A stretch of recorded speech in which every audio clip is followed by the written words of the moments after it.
दिशा को प्रॉब्लम होगी। आज का मैडम इंस्टाग्राम सुंदर शर्मा रहा है नेहा जी यहाँ पर देखो ब्यूटीफुल नहीं थोड़ा इधर आइए यहाँ पे मैडम सेंटर नेहा जी सामने एकदम इधर मत देखिए देखा उसके बाद मत देखिए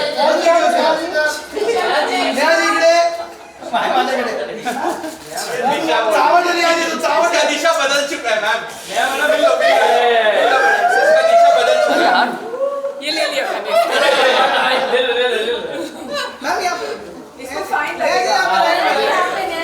मेरे को कोई फर्क नहीं पड़ता, दिशा को प्रॉब्लम होगी। मेरे को कोई फर्क नहीं पड़ता, दिशा को प्रॉब्लम होगी। ये नेहा जी देखिए सामने देखिए नेहा जी सामने वो डालेंगे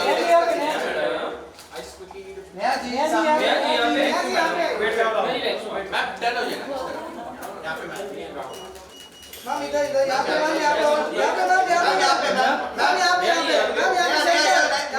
नेहा जी आप सेंटर में ma'am Neha madam centre centre centre આ તમે કઈ સ્માઈલ કરે નેહા